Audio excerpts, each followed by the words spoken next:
Is there any research on that, or what would be your thoughts about how they would deal with the then capitalist society that is drilled around results and performance and being beautiful or smart or cute? How would they react to that? That question actually has been studied to some degree, and they would not automatically buy into the values. So they may need to get a job, but they wouldn't identify themselves with the job, and they wouldn't judge themselves based on the external values of success. They would also enter the world with a sense of purpose. And I know purpose is very important to you. So a sense of purpose can only arise from us if we're in touch with our real selves. So they would be in the world, but they wouldn't be of the world in a sense. They wouldn't identify themselves with the values that society would push on them. So I think they would struggle, but they would do reasonably well, and they'd hold on to themselves in the process. They wouldn't live a life that's based on what do other people think about me? Am I pretty enough? Do they find me attractive? Have I collected enough goods and objects to make me feel okay about myself?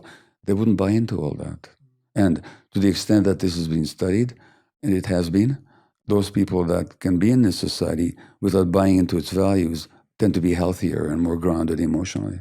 The reason why I love hearing that is because it's the first time I've connected these ideas together, that when I was born and raised in London, I was born and raised with all the usual pursuits. I have a good education, a good home, a good financial situation, etc. Those were the ways I was raised, and success was a big part of my culture. Yeah.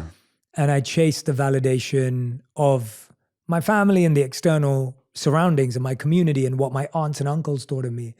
And when that validation was dissatisfying or didn't feel like it was actually coming my way, and when I was finally introduced to the monks at 18, I then sought the validation of the monks, only for them to teach me that the issue wasn't who you seek validation from. The issue was seeking validation in the first place. In the first place.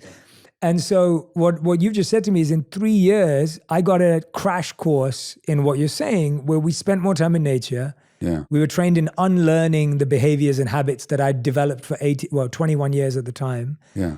And then when I came back into the world, the way you just described that is exactly how I felt. Like I almost felt like a new person coming back into the same world that I left, with a completely different approach and a different map of how to navigate it.